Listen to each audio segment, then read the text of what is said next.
Hi guys, welcome back to my channel we learn hub. So आज हम start करते हैं एक new topic that is SBU, that is also known as strategic business unit. एक what do you mean by SBU? हम पहले meaning देखते हैं कि एसबीयू होता क्या है, इसको एकदम अच्छे से देखते हैं। एसबीयू एक बिजनेस का, हमारे बिजनेस का एक पार्ट होता है, एक डिपार्टमेंट होता है, एक प्रोडक्ट हो सकता है। एसबीयू कुछ भी हो सकता है। एसबीयू का और मेरे कंपनी के दोनों के मिशन अलग होंगे, गोल अलग होंगे, कॉम्पिटिटर अलग हो सकते हैं। जरूरी नहीं है कि इन दोनों के स्ट्रेटेजी सेम हो।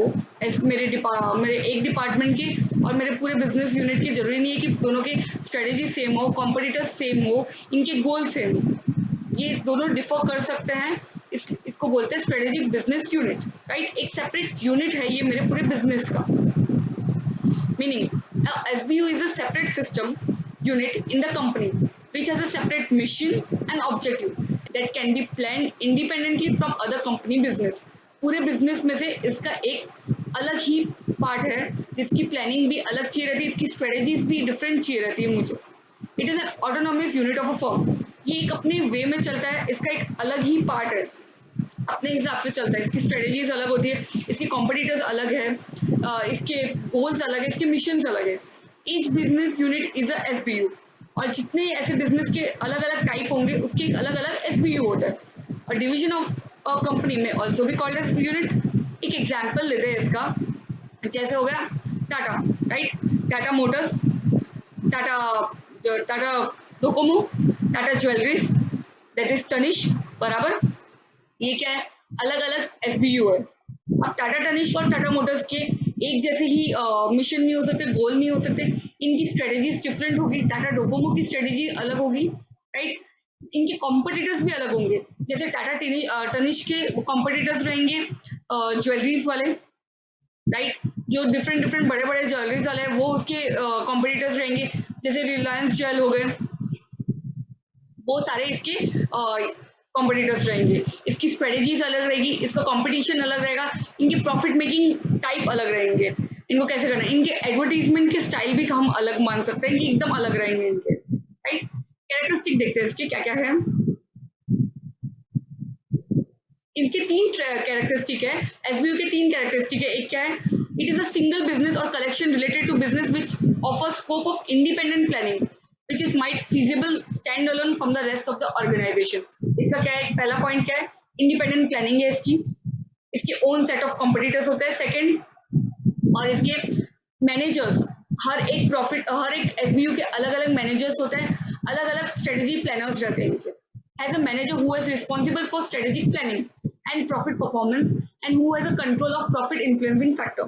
फर्स्ट क्या है, इंडिपेंडेंट प्लानिंग होती है इसकी। कॉम्पिटिटर्स अलग अलग रहते हैं इनके, सेम नहीं होंगे हर एक यूनिट के। और इनके मैनेजर्स भी अलग अलग चीज के लिए अलग अलग अलग एसबीयू के अलग अलग मैनेजर्स रहते हैं जो रिस्पॉन्सिबल रहते हैं इनकी प्रॉफिट्स के लिए, इनकी स्ट्रेटेजिक प्लानिंग के लिए और प्रॉफिट परफॉर्मेंस के लिए। एम आई राइट? सो आगे देखते हैं हम features.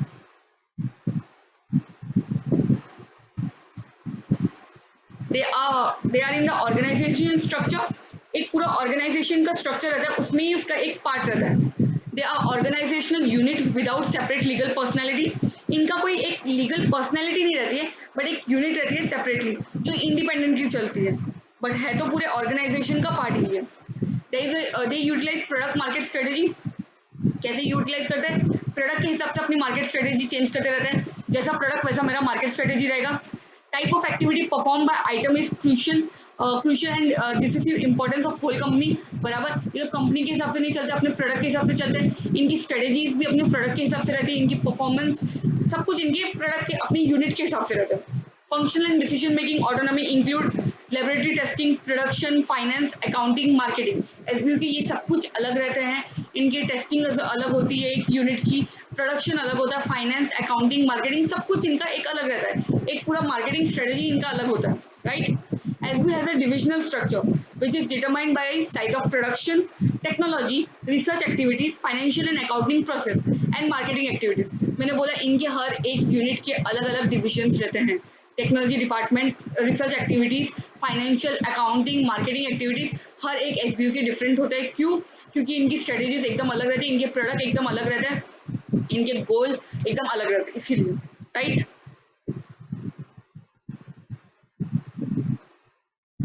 Advantage of SBU, strategy रहती है, एक हम डिफरेंट स्ट्रेटेजी फॉर्म कर सकते हैं, हम एक ही जगह हमारा फोकस रहता है राइट, तो हम प्रॉपरली स्ट्रेटेजी फॉर्म कर सकते हैं। उसका इंडिपेंडेंस रहता है कि हमें इस पे ही ध्यान देना है, हम अपने डिसीजंस खुद ले सकते हैं, पूरी कंपनी के हिसाब से नहीं चलना, हमें अपना डिसीजंस खुद ले सकते हैं, इंडिपेंडेंस है, हमें कोऑपरेशन मेंटेन करके रखना पड़ता है एक दूसरे के ऊपर राइट, अकाउंटेबिलिटी रहती है, और फंड एलोकेशन रहता है कि ये वाले डिपार्टमेंट में, ये वाले एसबीयू में इतना फंड जाएगा, ये वाले फंड में, ये वाले इसमें इतना फंड जाएगा राइट। एसबीयू में एक दूसरे को, एक एसबीयू दूसरे एसबीयू से बहुत काफी कोऑपरेट करना पड़ेगा उसे, इनको प्रॉपर एलोकेशन होना चाहिए, प्रॉपर इनके टॉक्स रहने चाहिए, इनकी मीटिंग्स होनी चाहिए, पता रहना चाहिए शेयर होल्डर्स को कि कौन सा एसबीयू कौन सा काम कर रहा है, इनकी क्या स्ट्रेटेजीज है, इनकी क्या गोल है। Of course they are independent, एक दूसरे से इंटरलिंक नहीं है, अपने डिसीजंस अपने खुद ले सकते हैं ये लोग, और अकाउंटेबिलिटी रहती है, इनका अकाउंट्स एट द एंड जाता तो कॉर्पोरेट को ही है, पूरा बताना पड़ता है राइट, इनको प्रॉपर मेंटेन करके रखना पड़ता है कि क्या हो रहा है, कैसे हो रहा है, क्यों हो रहा है, सब कुछ इनको बताना पड़ता है। Then we comes to disadvantage, low coordination होता है यहाँ पे, वाई? क्योंकि एक एसबीयू क्या कर रही है दूसरे एसबीयू को नहीं पता चलता है, क्योंकि इनके स्ट्रेटेजीज गोल सब कुछ डिफरेंट रहते हैं, इंडिपेंडेंट हो जाते हैं। Difficult in contact with higher level of management, contacts नहीं होते, वाई? क्योंकि एक हमारा डिपार्टमेंट ही अलग हो गया है, तो वो बात करने में, वो हमारे कन्वर्सेशन में काफ़ी डिफिकल्टीज आ जाती है, क्योंकि हमारी स्ट्रेटेजीज और उनकी स्ट्रेटेजी मैच नहीं होती है, may lead to internal tension due to difficult access of internal external sources of funding right, हमारा बिजनेस टाइप और उसका बिजनेस टाइप एकदम डिफिकल्ट हो जाता है, तो हमारा एक मतलब एक मिसमैच हो जाता है, यहाँ पे एक प्रॉब्लम हो जाती है, हमें कोऑर्डिनेट करने में, हमें प्रॉपर्ली फंड एलोकेट करने में यहाँ पे एक प्रॉब्लम हो जाती है। नो कॉस्ट सिनर्जी, मुझे यहाँ पे प्रॉब्लम आती है कि कोई किसी का भी कॉस्ट सेम नहीं होता है, डिफरेंट है दोनों के कॉस्ट, तो एक यहाँ पे प्रॉब्लम आ जाती है राइट।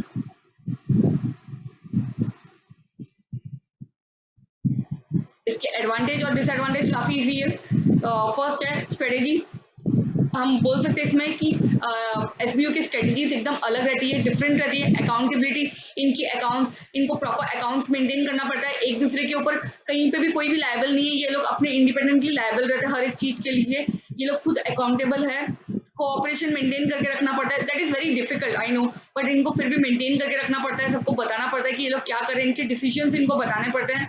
इंडिपेंडेंस है काफी, हम लोग अपने इंडिपेंडेंटली डिसीजंस ले सकते हैं, और फंड एलोकेशन हो जाता है, कौन से एसबीयू को कितना फंड्स की जरूरत है। Disadvantage, no cost synergy, low coordination, difficulty in contact with higher level of management, may lead to internal tension and due to difficult access to internal external source of funding। Hope आप लोग को ये lecture यहाँ पे समझ में आया हो। सो आज का टॉपिक हम यहीं पे एंड करते हैं।